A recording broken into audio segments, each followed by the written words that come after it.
Hey, welcome back to an exciting episode of YOML Today. It's actually a special podcast. We do have a special guest, and he has agreed and to do his own book and his own reflections. And we really excited to hear about his reflections. So, Snow, why don't you give it a go? All right. Thank you, Drew. Thank you, Chris. So, yeah, the book that I read recently was called Indistractable: How to Control Your Attention and Choose Your Life. Hmm. And the Nir is the guy's first name. I forget his last name, but everyone can look that up. So, what I'm going to do is I read the book and I make a lot of notes, and then I end up going back through and kind of break it down and do a little summary. Let's see. I'm going to read a little bit about my book description and reflection. I've been meaning to read this book for a while, and it was not a letdown. Why was it not a letdown?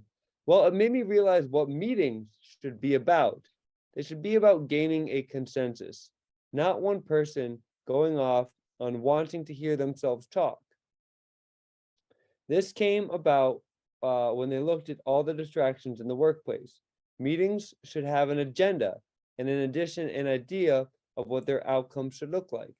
The author distills a lot of information down about what it's like to live in the modern world with all the internal and external distractions there are, like cell phones, other people, TV, websites. Is the distraction serving you or not? That's his main question. Is the distraction serving you or not? It's okay to get distracted, but sometimes you need to, you know, actually acknowledge and do something about the distraction. Maybe your kid starts crying. All right, you need to take care of that, right? But if your cell phone dings, it's a notification from TikTok. Do you really need to, is that going to serve you or not? Is the distraction serving you or not? If it is not serving your goal at that time, then let it run. I did something sort of fun at work today and did a note catcher as I was working to stay focused on the presentations. And yes, they were going on for too long. Really, this book is all about people building a better life for themselves and getting done what they want to get done. Our brains were wired to give attention to everything that comes up, but not everything is a threat or a necessity to take care of anymore. A distraction is a distraction only when you have a forethought about what you are wanting to focus on. The antidote to impulsiveness is forethought. And a couple of notes that I'm going to read off. It is easier to succumb to distractions when you're not psychologically filled with a sense of autonomy, competence, and relatedness. These are important factors for me to think about in my life. Distractions impede us from making progress toward the life we envision. Even the written word was blamed for forgetfulness in the learner's soul, which is a quote from Socrates. Being indistractable means striving to do what you say you will do. Indistractable people are as honest with themselves as they are with others. All right. One reason I realize why I eat so much sometimes is their concept of boredom. People would rather do something than be bored, even if it is to create pain for us, as was the case with the electric shocking experiment. The drive to relieve discomfort is the root cause of all of our behavior, while everything else is a proximate cause. Buying some new clothes is the cause of not feeling up to date with the current trends and the pain associated with the discomfort. We love to be able to thrive. We love to be able to relieve that discomfort. As the Buddha said, life is suffering. Realize it is suffering, and a lot can be at ease. Watch and witness the mind. Let it be. Enjoy the present. So I think I'm going to stop there and leave with a question for you guys to think about. And the question is, actually, before I go into that, one thing he talked about was in this book is how behavior, all our behavior is a combination of our motivation, our ability, and triggers that we get. So even my behavior to talk right now is my motivation to explain this book, sound smart, my ability to be, I do have an ability to be able to talk, And I must be getting some trigger because, well, here we are. It's Monday night. It's 8:30, and here I am. But I thought it was a neat concept to look at all our behavior as a combination of motivation, ability, and triggers. So my question to you guys is, what gets you distracted in life in general, and what was a distraction that pulled you away from something today? Check. I like it. Thanks for sharing, Snow. Before I answer your question, actually, I had a question for you. What's the one thing, if you're going to take one action item out of this book that you want to apply to your life, what would be that one thing that you could see holding on to, visualizing? It's a great. I think the book title just sews it all up. Like, don't be, or I think like what I was just saying, is the distraction serving you or not? So being goal oriented and seeing if distractions are serving you or not. Because it's not good to just throw any distractions out. To be cognizant of what's going on around you and seeing if the distraction is serving you or not. I would say that. I like that. I agree. That's like a purposeful way of looking at the distractions that come and go across your life and choosing which one you want to honor and which one you don't, So I like that. That's good. That's something I'll definitely keep in mind and remember. In terms of a distraction for myself that I had today. So I just got back from, actually, before I do that, I just want to say it's really cool for you to do this and to share. It makes me selfishly really, the whole selfish gene, right? It makes me selfishly really excited and happy that you're willing to do this. And I really appreciate you sharing. So thank you so much for doing that. Yeah, just wanted to say that. To answer your question, I just got back in town late last night, actually, from Tampa. I was visiting one of my close friends who lives down there and taking advantage of this time off that I had before I start my next job. I was having a good time or whatever. This morning, Luca got sick somehow. We don't really know. We went to New York last week as well to go to the US Open. And somehow when he was with my parents, while Felicia and I were gone, he got sick, like really sick. Like I don't know where it came from, but it was like all of a sudden, boom, when we came back, he was just snot running everywhere, coughing, like couldn't hardly breathe, wheezing, yada, yada, yada. So, it was kind of a rough week last week on Felicia because he was kind of getting a little sick, I guess. So this morning or last night I landed and it was like, I got home at like 11 o'clock and she was like, hey, just an FYI, I told our nanny that she had to take him to urgent care yesterday just to because she was getting a little worried. He was kind of wheezy a little bit and it sounded like this thing was getting worse. And, he was struggling eating, like he kept choking on everything. Anyway, long story short, our nanny is pregnant right now. So she was like, I don't think I want to come in tomorrow. And we were like, that's totally understandable because he has bronchitis. She didn't want to get sick. So I literally landed. And as I'm driving back home and get home at like 11:30 last night, she's like, hey, you got to take care of Luke all day tomorrow. And I was like, well, obviously he's my son, so I'm totally fine with that. And I have the capacity to do it. But I was planning on getting back to my normal routine and waking up in the morning, be able to be refreshed. I was really looking forward to writing my new reflection for a lot of these new books I just finished over the past week because I took a week off and was enjoying all this stuff.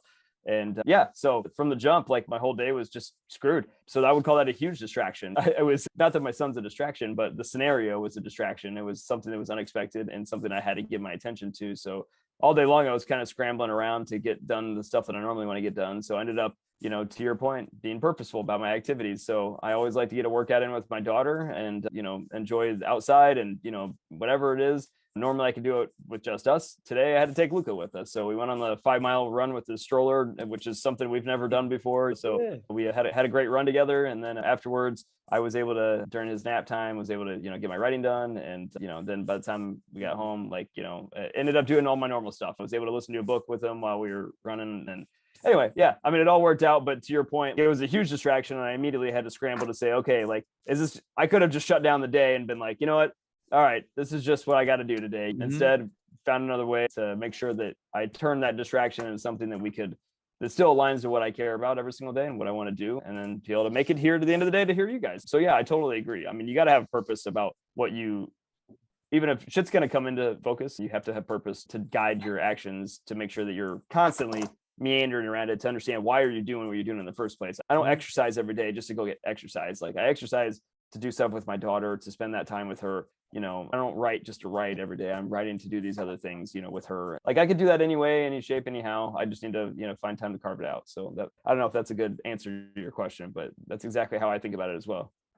It's like, well, what I hear is, day got lopsided and even though it's a distraction, you didn't let it distract you from what your goals are, Right. Because there's always going to be things that come up that don't make our plans perfect, but You stay aligned to what your goals are and what your habits are, become creative, and you use your values to accomplish what you want to accomplish. Exactly. Yeah, that's the beauty about values, right? They're totally abstract. Like if somebody took tennis away from me, I could figure out another way to express why I like tennis in another avenue, or something along those lines. If I can't go to the gym today, I can go take a stroller run or maybe just a long walk. It's about spending time with my daughter doing stuff that I like, which is being outside and thinking, contemplating, and just spending time with her. Yep, I'm with you 100%.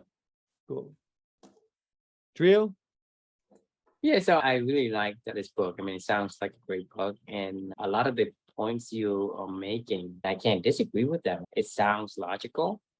And for me, as far as distractions all comes all the time, every day, almost every hour. But a lot of time for me, it's like when a distraction comes, I would actually compare compared to what I have to do on a important scale value. Like, for example, something that is important and urgent, like if the kid is sick or the kids need to pick up from school, right? It doesn't matter what I have to do. It's more important, it's urgent, and I have to go and do that. And for me, if on a day when you say, we're eating a lot just because you're bored, it's a lot of times because we don't have a set agenda of what we want to do for that day. And when you don't have that, when something comes in, you can compare and say, okay, is this more important than what I was going to do? And if you do that, then you will be distracted, whether it's good for you or not. You can't make that judgment until you have two things side by side to compare. So a lot of time, if you prepare your day and you are say, these are the kind of things I have to do, and these are what I want to do, because it's in order of importance and urgency. And then something comes up, you say, well, that is not as important as this, so I choose this. So for me, I'm thinking of the distraction, like something fills your cup, right? You have a cup, it's gonna fill with something. It's gonna fill with air, or it's gonna fill with water, or with soup, or with vodka, whatever it is, but it's always going to fill with something. If you have something of less value, right, it's going to be more value than air, so it's going to replace air. So something else will replace it. And so it's a matter of what comes, and the value, I guess, comparison, how you evaluate what point you give on a value scale determines on your value and what and how urgent it is to you, so that you can replace, because you won't place it for. So for me, this past weekend, I actually went to Austin to my nephew's 1-year birthday party. That's distraction, because I didn't know. My wife just told me, hey, we're going to Austin, right? Say, we are. So I have all these things planned out, like, hey, I'm going to do this, I'm going to do that, and the other. So I have a whole list of things, but those whole list of things was not as urgent as going to my nephew's 1-year-old. So I went, and the other stuff gets pushed behind, but I still get some thing I plan out to get done. But that's an example of a distraction. And for me, that distraction is okay. It's fine, because I knew where that event stand in terms of the priority. And I noticed that whenever I don't have my days planned, then anyone asks me something, then I do that. If my father-in-law say, hey, can you do this? Can you do that? Or whatever, I would do, because I had nothing to say no to. But if I had something, so I have to do this, I have to go to this place, I have to go to that place, right? And I say, well, this is what I'm doing. Can you, figure it out if you can, put a time in those slots where I'm available. So with like Chris was saying, if you have a purpose, right, it's hard to displace it unless that has a more important value than the current plan one. And so I noticed that if I plan my day or wanted to do, say, hey, today I want to do this and that and the other, I want to go on to YOML podcast and I want to do that. The other stuff's gonna have to wait, whether I'm gonna cook dinner or whatever. I'm gonna either cook before, I'm gonna cook after. It's gonna have to go around it, because the importance of the event you prioritize based on what you want as a person. For other people, talking on a podcast like this and talking to YouTube isn't as important, but for me it is. So therefore, I'm gonna make that if my kids are sick, then I tell Chris, hey, sorry, I couldn't come today. But 99.9% of the time, I'm always here because it's important to me. And because even if I'm in Austin, right, I would say, hey, I gotta go take some kind of private time, and I would go on to Zoom and I would have this podcast with Chris. And so that's the kind of things is it depends on that value. And if you have the value, then other things can displace it. Just like, when we're talking about something, right? It's going to hold a place in our minds. But if we don't have anything, it's going to be whatever comes, I'll take. So we have to deliberately figure out when we go to a meeting, like you say in the book, you have to a meeting is, what are we trying to do? What's the agenda? You can't just go meet just because you want to go meet, because they could go anywhere, and you can waste a lot of time just because, hey, you just get together. There's no action involved. So you're meeting for the meeting's sake, not for getting an answer or consensus or whatever the case may be. So for me, I really love the fact that the book kind of emphasized on having an agenda for the meeting. For me, I don't want to meet unless there is something we want to get out of it. Okay. I want to ask your opinion. Do you want this or you want that? And if that's the case, then we'll go meet, because I need to talk to you about that and have you decide on your choice of A or B or C, whatever. But I don't want to go meet, just, hey, just go meet and talk about it and we'll see. To me, that isn't a productive meeting. It seems like a waste of time. And sometimes I get frustrated just because I'm not getting any structure because the thing is, having something you want to do and having things that you put in between, I can't really decide and compare where it belongs in terms of that priority list. If that makes sense. Yeah, no, that does. One thing I just really think, like, meetings can be great because you have different opinions. People have different personalities, different experience, different wisdom that they bring. So meetings really can be good, but they're only good if it's about gaining some consensus, not just someone wanting to hear themselves speak. Or this is a meeting. Like this is a meeting. Like, whether or not we want to call it that or not, like, or it's just to voice your open-ended topics and to voice your opinion about it and have a discussion and listen and learn and be open to it. But if you have a specific thing that you want to get accomplished, you need to give them time to prepare beforehand, to come in with their views already. Because the worst thing that you could ever do in a meeting is to have a specific outcome come out of it, is to go into it to say, okay, here's the problem. What do you guys want to do? Like, nobody is going to have that answer for you. Somebody might step up in the meeting and say, hey, do this, this, and this is what we're going to do. And usually that's the highest paid employee in the room kind of thing, that always has the final say. And nobody cares about that. Nobody wants that. Like, there's so many meetings at Salesforce that I would go through that there was just like, literally, it was just, hey, we're here to meet with everybody because we like to have meetings, there literally was just one person leading a meeting saying, hey, this is everything that happened this week. Cool. Like, we all just sit there and listen. There's 50 people on a call just sitting there listening. You know what I mean? Like, there is no interaction. If you want, there's multiple different types of meetings. This is just an open-ended conversation. People sharing ideas freely. If you take something out of it, great. If you don't, great. Or but whatever. Anyway, my point is, though, if you have a specific goal and agenda, you need to give people time. This meeting is a perfect example, because when we first started, right, you were trying to figure out what book you were gonna do, but I stopped you. I said, hey, today we want to have a Get podcast, because that's what you told me. This is a perfect example of an agenda, because if you wouldn't have told me about that, I wouldn't have stopped you, because I wouldn't know. Right. I wouldn't know. And then, okay, if they don't want me to talk about my book, then it won't happen. You think about it, because this meeting, okay, we want to hear about what Snow's reading and his reflection on the book. It's a Get podcast. That is the agenda we want to go over the meeting. Right. And I said, well, we think, well, that's not what we're here for. I've been anticipating a book from Snow, and I've been waiting. So I said, no, I said, Chris, you have to kind of like give Snow today to do his reflection, right? 100%. But if we didn't have an agenda, how could I object to you doing whatever you're trying to do? And so for me, this is the perfect example of Indestructible. Right. We have the agenda, because you told me last Thursday, hey, Snow is going to do the Get podcast.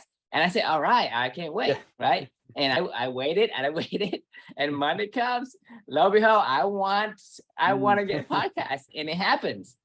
Right. And to me, having that agenda really drive the directions of the meeting and what we talk about, just because it's an open-ended meeting and it's a discussion about ideas, but the ideas is about the book that Snow read and his reflection on it. What can you do to decide whether or not distraction is good for you or isn't good for you? Yeah, I mean, I think values, I wonder if like actually if all there is values that help you from being indistractable. But I find myself like when I'm thinking about like, oh, maybe I'm about to get distracted by something, but it's like, no, what value do I want to live into so I'm not distracted by like the current, I don't know, like the something that came up. So I think values help you be indistractable. 100%. I mean, that is like the way that I always bring myself back to what am I doing and why am I doing it? That was not the way that I was before this whole journey. I was pretty good about it, but it was basically just like the core things in my life. Like I was indistractable about my work, you know, or something like that, about like, hey, I got to get something done, but I didn't know why I was getting it done. Today was a perfect example of exactly what you just said.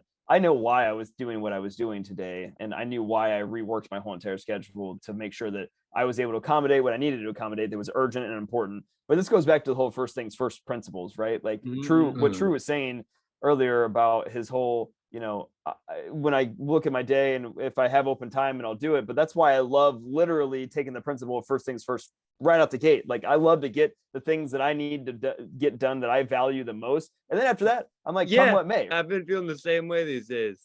Right. I mean, it matters. Like that's how you're indistractable. You still get the things done that are really important to you, that you value. And then, you know, like you mentioned something about, I don't know the exact words you said, but what I heard was like, be open to the omens that happen in life, you know, from Indistractable, whether or not when a distraction comes up, do you say like, oh yeah, that's an omen to me. Does that align to my values or not? Like, I'm like, oh yeah, that's an omen. Like, you know, if it aligns to my values, if it's a distraction that I like kind of thing. And you can't be open to that. You can't be listening to things until you've got your shit done that you need to get done that matters to you, that aligns to what you're trying to do. So now, I mean, that was what I was hearing when you were saying that. I don't know if you would call it an omen. Would you call that an omen? But I guess, there's things that come up. But yeah. No, I like that. And things will come up all the time. And that's just a fact, right? Is you have your directions, but there's multiple roads you can take. So, you know, you say, well, if I get presented with multiple paths on the road, which one should I take?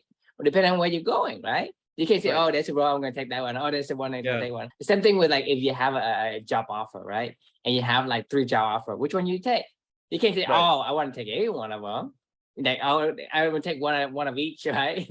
For 3 different jobs, in my opinion. Just personally, like, I mean, you should only have been applying for 1 job if you. But what if somebody comes to you and knocking your door and say, hey, you know, hey, Snow, I think, you know, I like what you do, and I would like to offer you an opportunity to help my company do this and that and the other. And then another one comes. That's different. And so there's distractions in that sense as well, because a lot of times you have those forks in the road. There's multiple paths to take. Which one do you take? So it goes back to decide, okay, where am I going? Who I am and where am I going? Then that choose the road that's going to be fit for you. So the omens can be good, but having the omens and having the ability to take that omen and compare to what am I doing? It is a fit with what I'm doing, and does it fit with who I am? If it does, then that particular distraction is going to be higher in the priority list than the others. You know, you could plan something, but something else better can come along and could be recognized as a better thing for you to take, be more beneficial for you versus something else. So distraction is going to be always going to be there, and it's going to be very numerous, and it could be varies from priorities and weight of importance. But you know, that's something that without having a scale of some sort, right? There's no way for you to judge. And so if that's the case, then a lot of time we only take the first thing that comes. Right? When you take the first thing that comes, you basically got filled with something, and something better comes, you can't do it. Yeah. Have the opportunity. Yeah, you guys want to hear the ultimate distraction that happened to me on Saturday? What was it? So hot breaking news. Felicia's pregnant again. I learned it on Saturday. I was hanging out with my buddy and we were having a glass of wine or something like that. It was like the middle of the day, and she was calling me because she was taking care of Luca, and she was all stressed out about Luca. And she was like, and I just found out I'm pregnant. And I was like, what? This is like late breaking, you know, instantaneous news. Thank you. Yeah. Well, I mean, it's like super early. I mean, literally she just, I mean, we were not trying to have a kid. I mean, so but hey, come what may, right? Well, Yeah. definitely aligns to the values of the Margot, the giggling guru, my psychic that I went to all the time. She told me that Amelia was going to be the baby wrangler, meaning like, she saw like 4 or 5 babies, that Amelia was, putting it back into this world. So she's doing her job, man. I mean, we weren't even talking about having another kid yet. It was like, hey, she just started a new job. I'm getting ready to start a new job into this month. Like, actually, ironically, the TMI maybe or not, but she literally just got her she's been breastfeeding for the past 18 months for Luca, and she literally just got her period back for the first time one time, like last month. Like that was Oh my God. So yeah, it's not even been possible until now. Very sharp. No, I mean, but talk about distracted, right? It's I was ultimate well, shit. distraction. Yeah, right. That just changed everything over the next start a new job, and she's running a startup, and then Luca is only like a year old, right? Right. Yeah, like 18 months. Yeah. 18 months. Yeah. Crazy. So anyway, Well, congratulations, nonetheless. Thank you.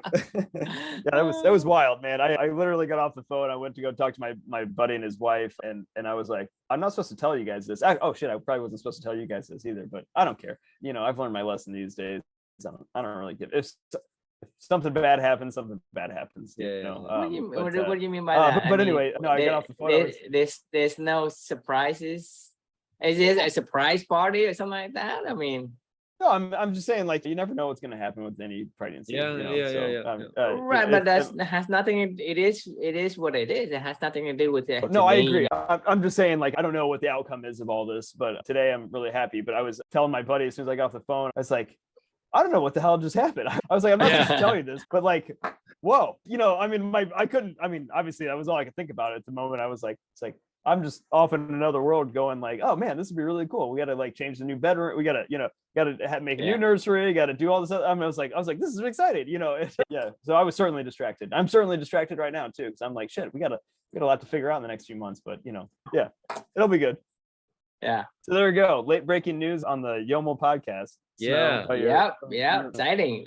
It is exciting and ultimate distraction for sure. Right. See, Snow, I told you today episode was a special one. Yeah. You bring good luck. You bring good omens to us. Would you guys have any final thoughts, Snow? Anything else you want to share with this one?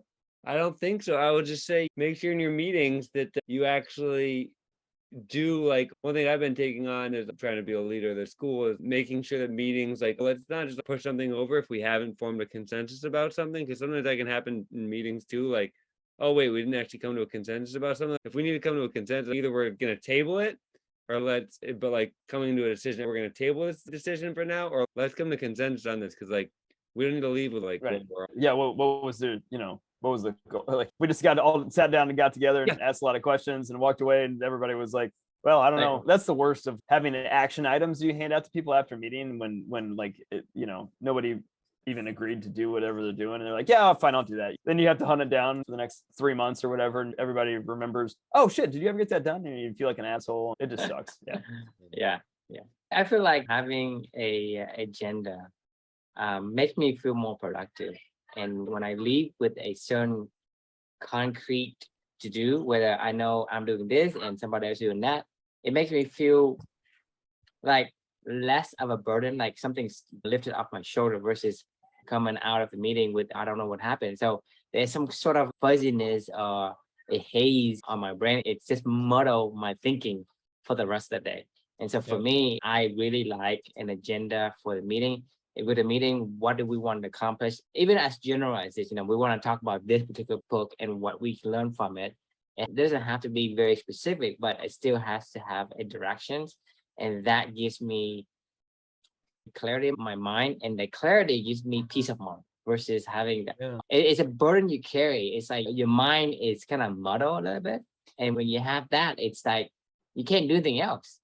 You have this gray cloud cover above your head sort of feeling. So for me, do feel that a lot of times. So my advice based on my experiences, try to get that settled before you get out of the meeting. I could agree more. And actually, I would say my final take from this book would be not only having an agenda for a meeting, you have to have an agenda for your life. You could replace the word agenda with purpose, in my opinion. Like, what's the purpose of this? And if you don't have a purpose for anything that you're doing, then you should probably think about that because if you're just doing shit to do shit, like, you're doing. If we go to this podcast every single day, Monday to Thursday, and we say, okay, I'm doing this for fun. How many times do you think I'm going to come back?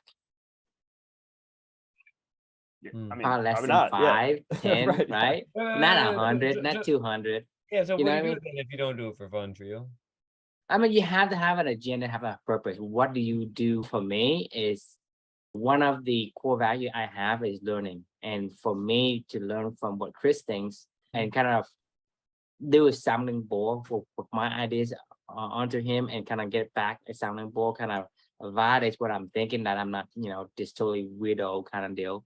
It's important to me, and I could do this infinitely until, the day I die. And so for me, I don't count the episode. I don't count any of these things. I'm just excited to come and do one at a time, bird by bird kind of deal. And so that's why Chris and I have been doing this for a long time. And there's not really that, hey, are we getting tired of this or whatever? I don't think about it. I don't count the days. I just say, okay, today's Monday. We have, one of these meeting and we have something to talk about. And I'm excited to learn about what he thinks and what I think about what he thinks and stuff like that. It's going to expand my knowledge and horizon on the things I have not seen, because I learned a lot from him, from the books that he read that I will never touch, just because I have my own little niche of circles, and his circles is a little bit, different and maybe bigger. And then I can maybe tap into some of the things that I would never have come across in my life. And like I said, I have learned many things from him since I met him 2.5 years ago. And to me, I feel like I'm a much better person just because of the things that I've been able to learn from the conversation we had. I think true. You said it best. I mean, that's a great way to end this one.